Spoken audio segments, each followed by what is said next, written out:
7월 5일 금요일 함께하는 교회 아침 묵상 시간입니다.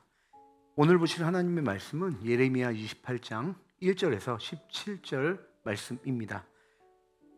제가 세 번역으로 읽도록 하겠습니다.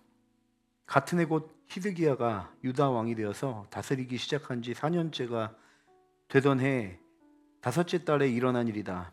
기브온 사람 아술의 아들 하나냐라는 예언자가 있었는데 그가 주님의 성전에서 제사장들과 온 백성이 보는 앞에서 나에게 이렇게 말하였다.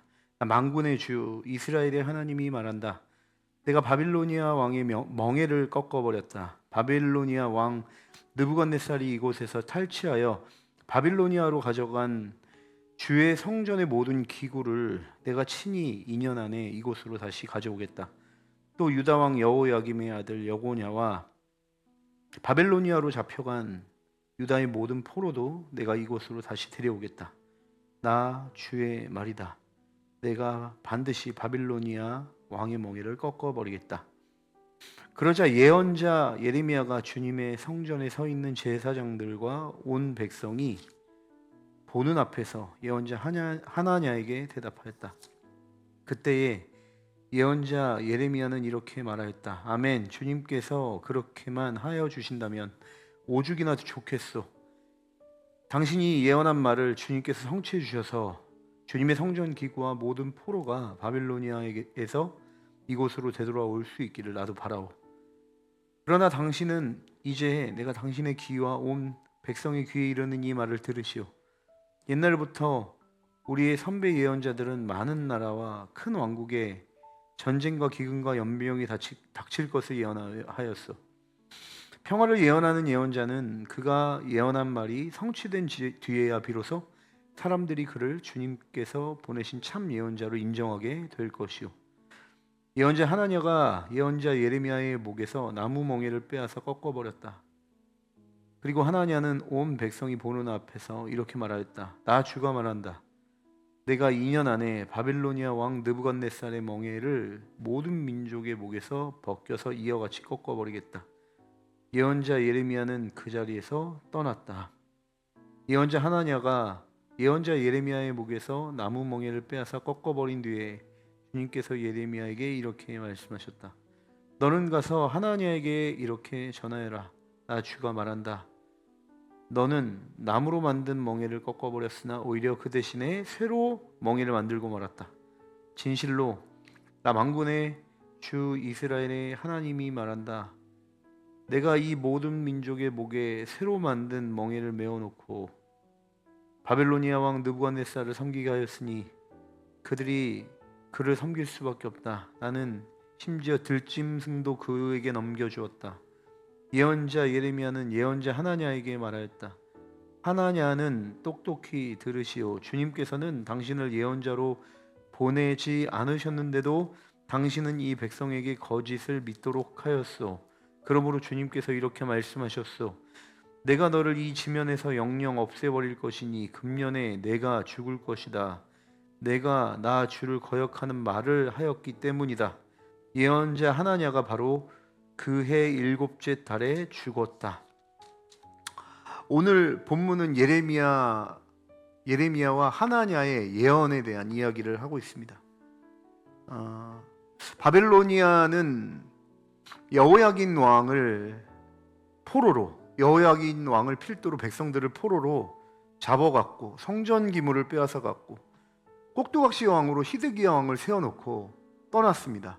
그렇게 4년이 지난 상황 가운데서 하나님은 사실 이 유다가 정말 겸손하게 하나님 말씀을 경청하고 주님을 따르고 또 주님이 정해놓은 그 플랜, 사람의 계획과 다른 그 바벨로니아의 침공에 맞서 싸우는 것이 아니라 그냥 그 하나님의 계획 안에 순종함으로 그들이 다룰 수 없었던 죄의 문제, 그들이 다룰 수 없었던 이 겸손의 문제를 철저하게 하나님의 시간 앞에 또 하나님의 징계 앞에 눈물로 그 세월을 보내시길 원하셨음에도 불구하고 사실은 히드기야는 이 바벨로니아에 대항해 보려고 머리를 쓰고 또 계획을 세우는 모습을 우리는 이 본문을 접하기 전에 이 본문에 대한 배경으로 알아야 될 것 같습니다.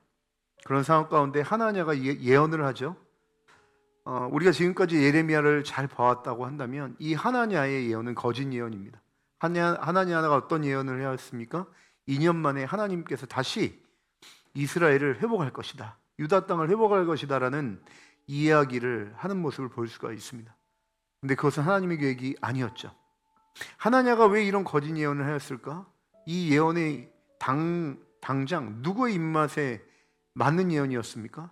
그것은 하나님의 뜻이 아니라 사람의 기분을 좋게 하고 사람의 마음을 만족해 하는 예언이었다는 사실입니다. 그렇습니다. 사랑하는 여러분, 예언에 두 가지 예언이 있죠.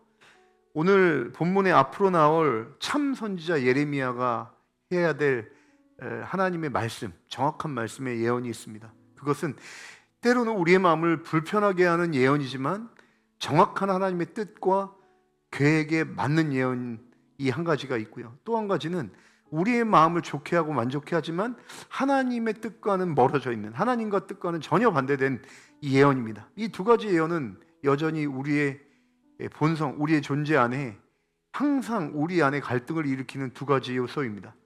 하나님은 지금도 우리에게 끊임없이 말씀하시죠. 복음을 들려주시죠. 이 복음은 우리에게 어떤 효과를 내냐면 우리의 나라, 내 쾌락, 내 즐거움, 내 만족, 이것을 철저하게 부서뜨리고 하나님의 나라를 세우게 하는 복음이요 진리의 말씀입니다. 이것이 진짜 참 예언이고 참된 하나님의 말씀이죠. 그러나 우리 가운데 또 하나의 메시지가 있죠. 바로 하나냐와 같은 예언입니다. 우리를 어떻게 하면 좋게 하고 우리의 기분을 어떻게 하면 만족해 하는 그런 거짓 예언이 여전히 우리의 본성 가운데 들려지고 끊임없이 하나님이 하신 그 복음의 메시지를 가로막고 있다는 사실입니다. 사랑하는 여러분, 그럴 때 여러분은 어느 자리로 서야 하겠습니까? 하나님은 선하신 분이십니다. 하나님은 이스라엘에게 완전한 심판과 완전한 징계를 얘기하지 않고 결국에는 그 징계 이후에 정말 깨끗하게 회복되어 나올 이스라엘 그리고 유다 백성들을 꿈꾸시면서 일정 시간에 정말 겸손하게 낮아져서 하나님 말씀을 들을 시간을 허락해 주신 것이죠. 그 하나님에 대한 암과 신뢰가 있다면 우리는 그 하나님 말씀을 쫓을 수 있는 힘을 얻게 될 것입니다. 오늘 본문의 말씀에 하나님의 선지자 예레미야, 이 거짓 선지자 하나냐의 반대편에 선 예레미야가 등장합니다.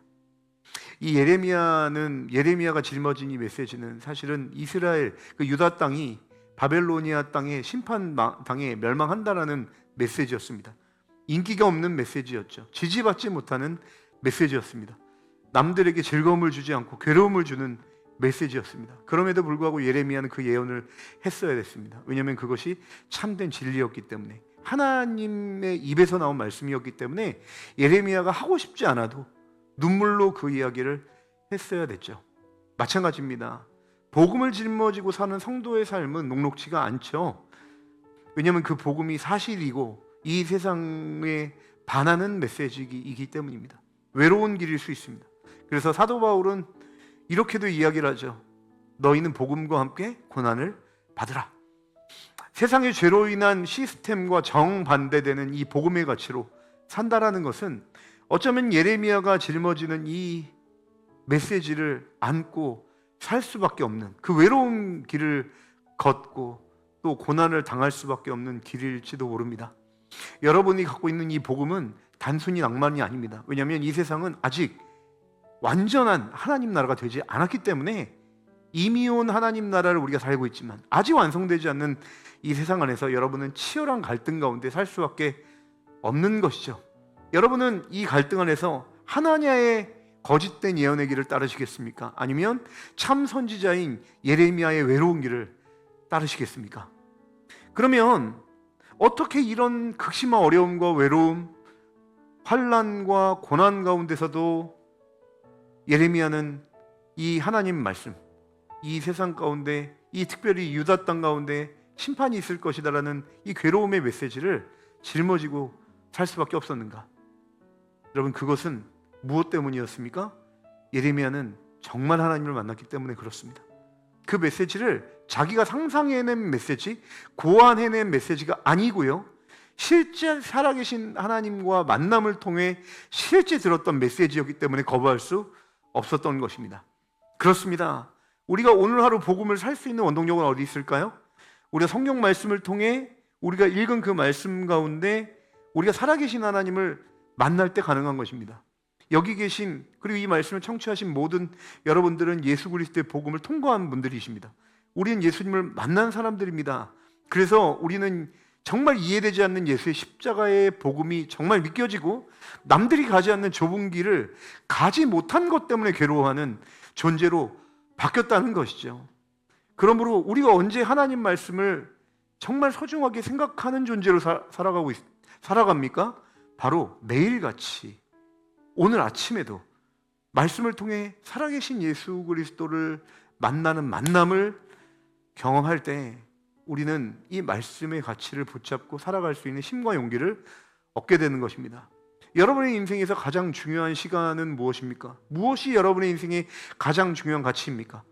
살아계신 예수 그리스도를 만나는 것, 그리고 이 메시지의 출처가 우리가 아니라 예수 그리스도와 또 하나님에게서 나온 계획과 말씀이라는 이 사실을 우리가 전인격적으로 성령을 통해 깨닫게 될 때 우리는 비로소 오늘 하루 우리의 경험과 우리를 좋게 해주는 그런 거짓 메시지에 현혹되지 않고 살아계신 하나님과 예수 그리스도로부터 나온 그 복음과 약속의 말씀을 신뢰하며 살게 될 줄 믿습니다. 하나님은 살아계시고 지금도 우리 가운데 이 말씀으로 역사하시고 진리로 인도하시는 분이신 줄 믿습니다. 오늘 우리 함께하는 교회 모든 성도님들 가운데 이 살아계신 하나님의 진리로 인도하시는 하나님의 만지심의 역사가 여러분 가운데 있었으면 좋겠고, 그 하나님과의 동행의 역사가 오늘 하루도 여러분을 이 하나님의 거짓 메시지가 아닌, 세상의 이 거짓 메시지가 아닌 하나님의 이 진리의 말씀에 매어 살 수 있는 힘과 원동력이 되기를 주님의 이름으로 간절히 축복합니다. 기도하시겠습니다. 사랑과 은혜가 충만하신 하나님 아버지, 참으로 감사합니다.